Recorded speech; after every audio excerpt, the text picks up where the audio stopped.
20h sur la télévision Futur Média. Bonsoir à toutes et à tous. Bienvenue à cette principale édition. Les titres, c'est tout de suite. Les ex-agents de la SIAS et d'AMA Sénégal, défunte société de nettoiement, entament une grève de la faim. 300 personnes sont concernées par cette diète. Ils réclament plus de 4 milliards de francs CFA à l'État du Sénégal. Plus de retraités à la tête de certaines directions nationales, c'est la volonté du syndicat des cadres de l'administration.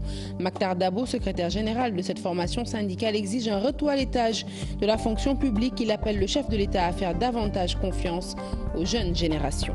Khalifa Sall ne peut être jugé avant les élections législatives, affirmation de ses avocats qui attestent que le maire de Dakar peut bel et bien faire valoir ses droits civils et politiques. Maître Demba Ciré Bathily ainsi que Maître Ciré Claire d'Orly s'expriment dans ce journal. Khalifa Sall incarcéré maintenant depuis 3 mois en ce 14 juin, coïncidant avec les 100 jours de son emprisonnement, ses militants et sympathisants ont organisé un récital de Coran. Vous en saurez un peu plus au cours de cette édition.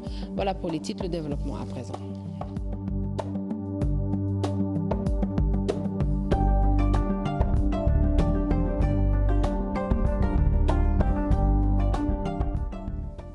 Bonsoir à toutes et à tous. C'est reparti. Les ex-agents des défuntes sociétés de nettoiement de la SIAS mais aussi d'AMA Sénégal ont arrêté de s'alimenter à partir de ce mercredi matin. Ils réclament plus de 4 milliards de francs CFA à l'État du Sénégal. 300 personnes se sont portées volontaires pour cette énième grève de la faim qu'ils ont démarré ce matin. Je vous propose d'écouter Doudou Sarr, c'est leur porte-parole. Ces propos sont recueillis par Salif Sow et Asmalik Diop. Ça a été dit et c'est fait. Nous avons effectivement commencé la grève de la faim aujourd'hui, depuis ce matin. Nous sommes aujourd'hui par exemple une vingtaine de personnes, mais il y a plus de 300 personnes qui se sont portées volontaires pour entrer dans cette grève. Mais compte tenu de l'étroitesse des lieux, nous allons nous substituer progressivement. L'État nous doit aujourd'hui 2 milliards 709 millions pour le cas de Ama et il doit 1 milliard 250 millions aux agents de la SIAS. Que vous voulez lever? L'équivoque que je voudrais lever, c'est l'ultime phase de notre combat. On en est à notre 3e fois et je pense que ça ne pourra pas faire une 4e fois. Et je voudrais simplement aujourd'hui dire que la seule alternative de solution aujourd'hui, c'est le président de la République. Et nous lui lançons un dernier cri de détresse parce qu'il en a parlé récemment dans les lieux saints de l'islam. C'est en ce mois béni de Ramadan que nous lui tendons aujourd'hui la main. Parce que ce sont des travailleurs qui pendant 25 ans, 35 ans de beau et loyaux service, qui ont su sang et eau au service de la République dans la gestion des ordures, un métier extrêmement ingrat. Mais aujourd'hui, ne pensez-vous pas que ces gens-là ne méritent pas considération? Mais c'est vraiment aberrant. C'est dans ce seul pays quand même qu'on voit ces genres de situations. Mais cette fois-ci, je pense que ce sera la dernière fois. Je vous l'annonçais en titre, le syndicat des cadres de l'administration ne veut plus le maintien de retraités à la tête de certaines directions nationales. Selon Maktar Dabo, secrétaire général de cette formation syndicale, eh bien, il est temps que le chef de l'État fasse un retoilettage de l'administration et ce, en faisant confiance aux jeunes cadres. Le syndicat a d'ailleurs déposé une demande d'audience avec le chef de l'État pour une issue heureuse. Écoutons Maktar Dabo, secrétaire général du syndicat des cadres de l'administration. Il est interrogé par Memouna Ndiaye et Laurent Mendy. Nous sommes en recensement de certaines violations que les travailleurs de l'administration sont en train de subir. Passant par aussi le DG de la Poste qui avait récemment fait une déclaration politique sur l'entête de la Poste et aussi sur le dossier des douaniers qui sont en train d'être agressés par la population, par les populations de Matam. Sur beaucoup de dossiers qu'on a eu à gérer les années passées, la suppression des agences, la nomination des directeurs généraux, les directeurs généraux en retraite qu'on maintienne à la tête des agences du secteur parapublic. Sur toutes ces questions, nous souhaiterons rencontrer M. le Président de la République pour échanger avec lui, à savoir que lui, il est un président jeune, mais nous avons constaté qu'il ne fait pas confiance aux jeunes cadres. Khalifa Sall ne peut être jugé avant les élections selon ses avocats. Le code électoral ne l'accepte pas pour un candidat à des échéances électorales. Maître Demba Ciré Bathily et compagnie demandent à l'État plutôt du Sénégal de prendre toutes ces dispositions pour que leurs clients puissent exercer ses droits civiques et politiques. En conférence de presse, les détails avec Fatima Ba et Moulou Diop. Les avocats de Khalifa Sall soupçonnent des manœuvres pour le faire juger très rapidement, mais ces professionnels se veulent clairs. La tête de liste de la coalition Manko Taxawu Sénégal ne peut être jugée avant les élections. Khalifa Sall ne peut pas être jugé aujourd'hui, même si l'État du Sénégal est pressé, s'empresse de le faire juger. Il y a un obstacle de droit qui est la saisine par deux procédures distinctes de la Cour suprême du Sénégal. Ces procédures sont en cours. Les dates d'audience ne sont pas encore fixées et la Cour suprême du Sénégal nous avisera et nous enverra des convocations par voie d'affichage au tableau de la Cour suprême pour nous convoquer, pour qu'on vienne plaider devant elle et exposer les raisons pour lesquelles, selon nous, M. Khalifa Sall devrait être mis en liberté et également les raisons pour lesquelles toute la procédure initiée par le parquet, le juge d'instruction et la chambre d'accusation doit être également annulé. Il est candidat et il ne peut pas légalement être jugé jusqu'aux élections. Maître Demba Ciré Bathily et compagnie demandent à l'État du Sénégal de prendre toutes ces dispositions pour que leurs clients puissent exercer ces droits civiques et politiques. M. Khalifa Sall est électeur, et M. Khalifa Sall est éligible, et M. Khalifa Sall est candidat. Et donc nous exigeons de l'État du Sénégal qu'il prenne toutes les dispositions pour que M. Khalifa Sall puisse exercer son droit de vote au-delà du droit que vient d'évoquer mon confrère, qui est celui de pouvoir faire sa campagne électorale. Ces avocats apportent également des éclairages sur son refus de recevoir des visites au parloir. On a aménagé ces visites dans un endroit précis. Et on n'a pas compris que du jour au lendemain, on puisse nous dire désormais, vous allez recevoir vos visiteurs au parloir comme tous les détenus, c'est-à-dire comme les criminels, les violeurs, les vendeurs de chambre, les trafiquants de chambre indiens et j'en passe. Je pense qu'il ne peut pas accepter qu'on le mette sur le même pied d'égalité que ces gens. On parle quand même du maire de la ville de Dakar. Khalifa Sall, électeur et candidat, vient de passer 100 jours à la maison d'arrêt de Rebeuss. Ses avocats attendent toujours la décision de la Cour suprême sur la demande de liberté provisoire et l'annulation de la procédure. Du fait que c'est vraiment de façon indiscutable. Et des récitals de Coran, des témoignages après 100 jours d'incarcération. Militants, sympathisants et proches du maire de Dakar se sont rassemblés à la mairie. Objectif, célébrer avec des prières le 100e jour de Khalifa Sall en prison, compte rendu d'Issa Prera. Tous de blanc vêtus, les militants et sympathisants de Khalifa Sall ne lâchent pas l'affaire. Après 3 mois et 10 jours d'incarcération du maire de Dakar, la peine des proches est toujours visible. Sentiment de tristesse, de regret et beaucoup d'amertume quand même. Parce que notre maire Khalifa a été pris injustement. Moi, je ne peux plus parler ça parce que vraiment, ça, ce n'est pas normal. Khalifa en prison, la mairie fonctionne-t-elle correctement depuis quelques jours? À part quelques lenteurs administratives, tout se déroule normalement. À Dakar, c'est une équipe qui travaille. Ce n'est pas une seule personne. Il a su mettre en place une équipe qui, à son absence, fait le travail et le fait très bien. À la mairie, agents, militants et sympathisants continuent le combat. Objectif, la libération du maire de Dakar sous peu de temps. 100 jours, c'est très long. Sa place n'est pas à Rebeuss, sa place est ici dans l'hôtel de ville de Dakar. Khalifa Sall, c'est le maire de la capitale du Sénégal. Je ne vois pas pourquoi on le retient dans ces liens de la détention, alors que d'autres personnes ont pu jouir du contrôle judiciaire. Aujourd'hui, le sentiment le plus partagé reste l'espoir. L'espoir de revoir très tôt le maire de Dakar de retour parmi ses siens, même si son esprit anime toujours ses partisans. C'est la personne de Khalifa qui est en prison, mais les idées de Khalifa ne sont pas en prison. Un clash au sein de la coalition Benno Bokk Yakaar. En tout état de cause, les frustrés des investitures, certains membres de l'AFP ou encore du Parti socialiste font dans la menace. Une situation analysée par Ibrahima Bakhoum. Ce dernier pense qu'on risque d'assister au désamour entre certains alliés, entre anciens alliés plutôt. Le socialiste Moussa Bokar Thiam, lui, regrette la non-transparence des listes de Benno et tous deux se sont exprimés dans ce reportage signé Mambiram Diouf.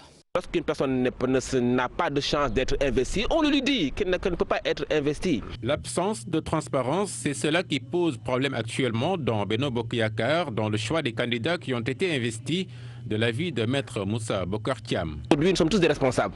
Il est important que les directions des partis puissent être, ou bien les leaders de Benno Bokk Yakaar puissent quand même être beaucoup plus transparents avec les responsables qui sont avec eux. Et qu'on explique aux responsables aussi, au niveau du secrétaire exécutif national, au niveau des directions des partis, qu'on explique aux responsables les conditions d'investiture, les conditions de choix, le processus qui a amené à choisir tel par rapport à tel. Là où le mandataire de Benno Bokk Yakaar, Benoît Sambou, écarte toute rupture de confiance parmi les alliés, notre analyste, lui, déclare: il y a forcément rupture de confiance. Les gens peuvent ne plus avoir confiance, mais quand même rester parce qu'ils n'ont pas autre chose à faire. Ça, c'est possible. Je n'ai plus confiance, donc je reste quand même en espérant autre chose, mais la confiance, totalement, 100% n'y est plus. Le clash est-il inévitable au sein de Benno Bokk Yakaar, la coalition au pouvoir? En tout cas, tout ce qui a éclaté, tout ce qui a connu des problèmes d'avenir, a généralement commencé par ça. Donc, ils sont peut-être en train de reprendre, de refaire ce qui avait perdu d'autres organisations, ce qui a fait perdre de la crédibilité à d'autres organisations, à d'autres mouvements, à d'autres coalitions. Est-ce que c'est ça qui est en train de leur arriver? Je ne sais pas encore de quoi demain sera fait, mais au moins aujourd'hui, on peut considérer que oui, il y a danger quelque part dans Benno. C'est vrai qu'il y a des frustrations de gauche à droite. C'est vrai qu'il ne s'agit pas aujourd'hui de faire de la langue de bois pour rassurer des camarades qui n'ont pas été investis. Non, je pense que l'heure est maintenant à la réalité. C'est-à-dire qu'aujourd'hui, les camarades aujourd'hui qui sont dans le parti ou bien qui sont dans le Benno Bokk Yakaar, ils ne sont pas nécessairement parce qu'ils veulent être députés. Chacun fait de la politique pour quand même avoir une certaine reconnaissance politique au niveau de Benno Bokk Yakaar. Et ça, c'est tout à fait normal. Mais maintenant que l'on sait qu'aujourd'hui, les ambitions supérieures du Sénégal, l'intérêt supérieur du Sénégal, mais nous impose tous les responsables que nous sommes, aujourd'hui à jouer à la fédération, à la temporisation. Maintenant, des questions politiques se régleront au niveau de ces instances. De larges concertations pour calmer les ardeurs des frustrés, Benno Bokk Yakaar trouvera-t-elle l'intérêt et l'opportunité de le faire? La balle est dans son camp.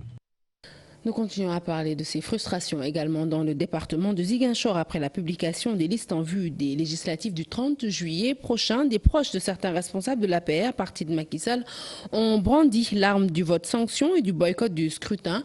Mais c'était sans compter avec la détermination de l'administrateur général du FONGIP qui ne compte pas les laisser agir. Doudouka a en effet donné un point de presse pour dire qu'il n'acceptera pas de tels agissements à Ziguinchor. Je propose de l'écouter au micro de notre correspondant sur place, Boubacar Diassi.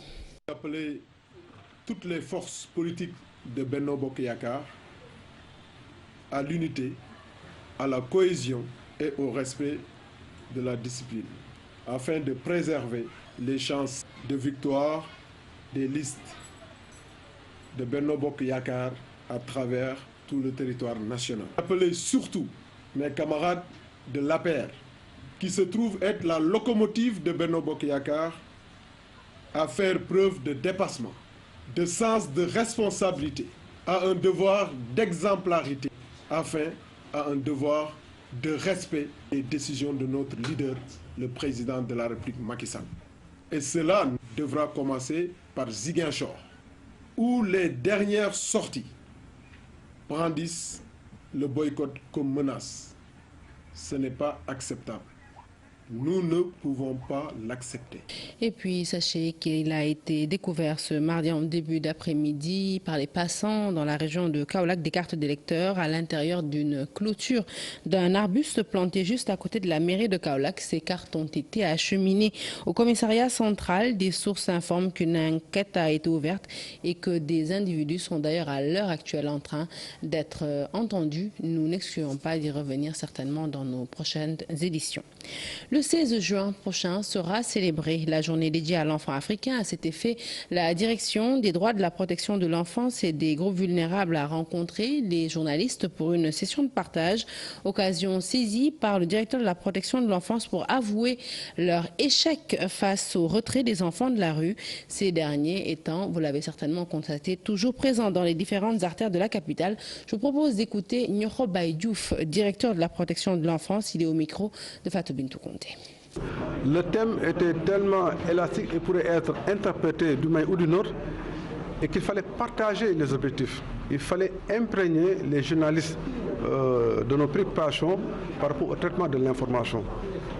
Pour que les thèmes ne soient pas étrangers, pour qu'ils également puissent partager l'agenda, non seulement au niveau national, mais savoir ce qui se passe au niveau des différents départements, afin de saisir toutes les opportunités qui leur sont offertes pour poursuivre l'information et la traiter selon les objectifs qui ont été établis et partagés par l'ensemble des pays. Il y a eu un petit ralentissement, c'est pourquoi vous avez vu le retour d'enfants au niveau de certaines zones. Mais il faut dire que quand on a démarré l'opération, on a eu beaucoup de satisfaction. Et on avait élaboré un plan de retrait qui nécessitait un financement parce que c'est une opération quand même qui doit susciter une grande mobilisation de ressources parce que comprenant plusieurs aspects, notamment liés au développement d'infrastructures, à l'équipement, mais aussi au renforcement des services de protection. Donc c'est un effort soutenu. Les enfants sont encore dans la rue, mais les équipes sont aussi encore dans la rue. Donc je pense qu'on ne peut pas tirer aujourd'hui au bilan, d'autant plus que nous n'avons même pas encore démarré le financement du plan de retrait. Nous sommes encore dans les préalables en mettant un dispositif opération de retrait avec la brigade des mineurs, en attendant aussi d'élaborer et de mettre à l'échelle le plan de communication dont nous avons fait. À Thiès, un constat, le taux de prévalence VIH-Sida est très élevé chez certaines catégories de personnes. Une révélation de l'adjoint au gouverneur de Thiès et de l'association des imams et oulémas du Sénégal. Alertés, les leaders religieux sont dans la capitale de Rail pour justement se pencher sur la question. Ils veulent ainsi mettre un accent particulier sur le plaidoyer pour sensibiliser les populations sur cette pandémie qui fait des ravages. Cher Anta Diop, c'est la tire. Pendant 2 jours, 36 leaders religieux chrétiens et musulmans venus des 14 régions du pays ont échangé et partagé sur la stratégie de lutte contre la pandémie du sida. Massasen, adjoint au gouverneur de Thiès, venu présider cet atelier, révèle que le taux de prévalence du VIH dans certaines catégories de personnes est très élevé. Concernant déjà le taux de prévalence au niveau de la population générale, c'est très faible, en deçà de la moyenne, mais concernant donc le taux de certaines catégories, notamment les personnes utilisant la drogue, disons les homosexuels, effectivement le taux de prévalence est très élevé. Et pour cette catégorie spéciale, des mesures sont en train d'être prises pour quand même juguler ce fléau. En quoi faisant?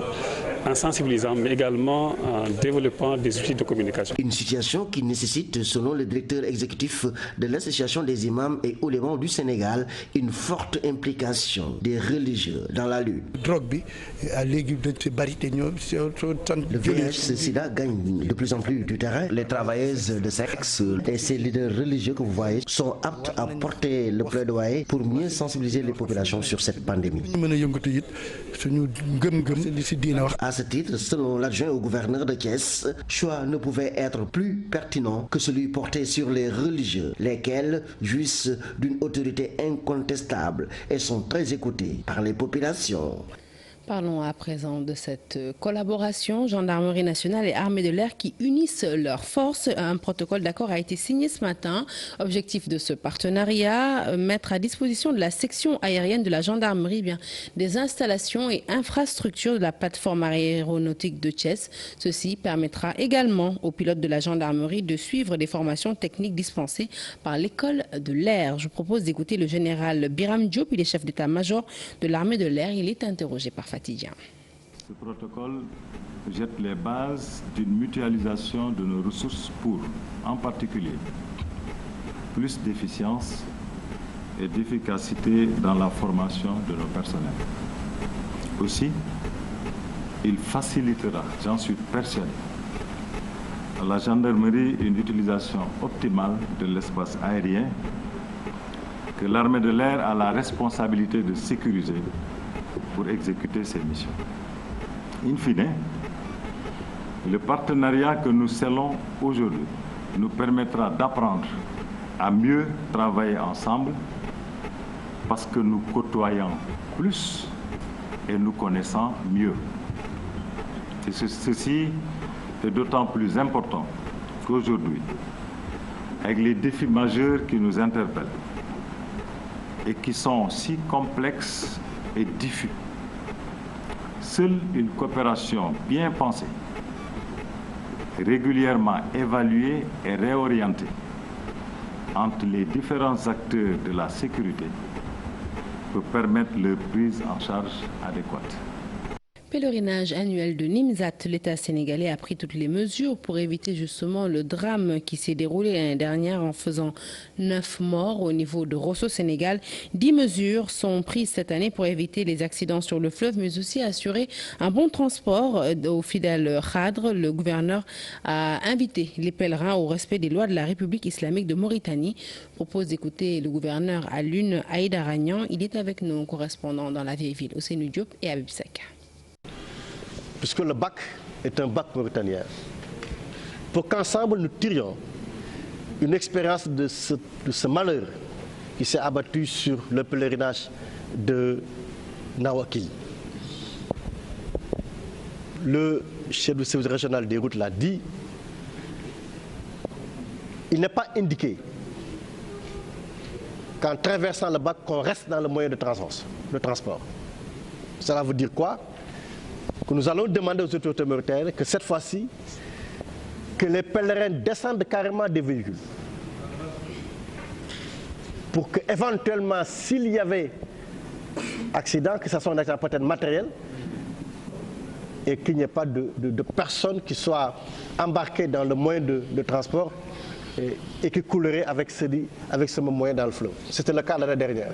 Cette année, le centenaire nous fait croire, et l'appel du calife qui voudrait que tous les talibés aillent à Nimzat pour célébrer cette année, nous porte à croire aujourd'hui que le trafic sera davantage dense parce qu'il y aura évidemment ou certainement plus de pèlerins.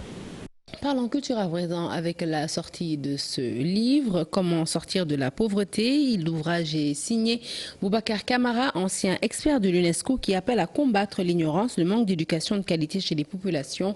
Dans ce livre, l'auteur met l'accent sur la nécessité d'aider les jeunes et les femmes, principaux acteurs de développement. Aïssatou Paye a assisté à la cérémonie dédicace. Regardez. Pour éradiquer la pauvreté, il faut combattre l'ignorance, le manque d'éducation et de formation chez les populations. L'objectif de l'auteur à travers son ouvrage « Comment sortir de la pauvreté » est simple. Tracer une voie autre, celle du développement durable, à travers des étapes bien précises. La méthode ERA est proposée qui combine l'éducation, la responsabilisation et l'autonomisation. C'est une méthode qui s'appuie sur l'apprentissage participatif multidimensionnel avec 4 piliers. Apprendre à comprendre, apprendre à transformer, apprendre à anticiper et apprendre à être autonome. La pauvreté n'est pas une fatalité. Pour vaincre la pauvreté, il faut vaincre l'ignorance. Il faut vaincre l'ignorance, le manque d'éducation et de formation de qualité des populations défavorisées et en particulier féminines. Vaincre la pauvreté au Sénégal, un processus, des liens indissociables. Pour bâtir une société du savoir, il faut commencer par bâtir des communautés d'apprentissage. Cette méthode repose sur une relation fondamentale entre éducation, culture et développement. Le développement résulte de la combinaison judicieuse de l'éducation et de la culture. Pourquoi? L'éducation, c'est l'apprentissage de la vie. La culture, c'est l'expression de la vie. Ce que nous visons, c'est quoi? C'est le développement humain intégral. Le développement humain intégral résulte de la combinaison judicieuse de l'éducation intégrale et de la culture du co-devenir. Un livre utile, dira le ministre de l'Agriculture. Un ouvrage scientifique écrit par un homme de très grande valeur. Cet ouvrage nous apprend beaucoup de choses. En ce qui me concerne, la pratique que j'ai de l'agriculture me permet de constater que beaucoup d'hypothèses posées par l'auteur sont absolument fondées. En effet, il a beaucoup insisté sur l'éducation, la formation. Les travaux de recherche de terrain ont démontré que les agriculteurs qui sont formés ont un différentiel positif de productivité de plus 12% par rapport à ceux qui ne sont pas formés. Solutions, propositions sont ici offertes afin de parvenir à un développement durable où la femme, actrice de développement, va trouver sa place. Hors de chez nous, la page internationale se décline en 4 titres, entre autres le mandat d'arrêt international de la CPI contre Saïf al-Islam Kadhafi, la visite d'amitié et de travail du président français Emmanuel Macron au Maroc et d'abord le violent incendie qui s'est déclaré ce mercredi à Londres, bilan provisoire, 12 morts. Le récit de ce tour d'horizon est signé Daniel Diouf. Au moins 12 personnes sont mortes. 78 autres blessés dans l'incendie qui a ravagé dans la nuit de mardi à mercredi une tour de 120 appartements sur 24 étages à Londres, essentiellement des logements sociaux. Un bilan provisoire qui risque de s'alourdir selon la police de Londres. 78 personnes hospitalisées dont 18 dans un état critique et de nombreuses personnes portées disparues. Les agriculteurs et pêcheurs déplacés par les attaques de Boko Haram dans le nord-est du Nigeria demandent désormais à pouvoir rentrer chez eux et reprendre leur travail. Aujourd'hui, ils sont des millions de personnes qui souffrent de la faim et certaines zones de l'état du Borno, toujours non accessibles aux humanitaires, pourraient être en situation de famine. Selon les organisations humanitaires, les réductions des budgets ont entraîné la révision ou l'annulation des programmes alimentaires, malgré les taux très élevés de malnutrition, notamment chez les enfants. La procureure de la Cour pénale internationale demande l'arrestation immédiate de Saïf al-Islam, fils de l'ex-dictateur libyen Mohamed Kadhafi. Le mandat d'arrêt délivré à son encontre en 2011 pour crime contre l'humanité est toujours en vigueur et la Libye est tenue de procéder immédiatement à son arrestation et de le remettre à la CPI, indépendamment de toute prétendue loi d'amnistie en Libye, a déclaré Fatou Bensouda dans un communiqué. Saïf al-Islam est par ailleurs toujours recherché par les autorités judiciaires de son pays, où il a été condamné à mort en 2015 pour son rôle dans la répression du soulèvement contre son père. Enfin, le président français Emmanuel Macron est arrivé cet après-midi au Maroc pour une visite d'amitié et de travail de 24 heures. Il s'agit du premier déplacement du président français dans le Maghreb et le second en Afrique. Plusieurs sujets au menu de leurs entretiens. En premier lieu, la coopération entre les deux pays, la lutte antiterroriste et la crise actuelle dans le Golfe, la Libye, l'Afrique ou encore le Sahel. Allez, place au sport à présent avec l'afro-basket féminin. Les Lionnes devront avoir au moins 45 jours de préparation avec la reprogrammation de la compétition. Un temps jugé plus ou moins suffisant selon certains observateurs de la balle orange. Toutefois, avec le probable rajeunissement de la tanière, il urge, selon ces observateurs, de jouer beaucoup de matchs amicaux. Chartidiane Diawo, Younous Diatta les ont rencontrés. Reportage. Le réaménagement du calendrier de l'afro-basket en problème dans la préparation des Lionnes. Ce sera plus court que d'habitude pour les protégés de Moustapha Gueye, mais cela devrait suffire. Le nombre de jours n'est pas le plus important parce qu'en moyenne, les équipes se préparent entre 35 et 45 jours. D'autant plus que cette fois-ci, entre la fin des championnats de nos joueuses et le début de la compétition qui, rappelons-le, a été rapproché de près de 3 semaines, il n'y a pas beaucoup de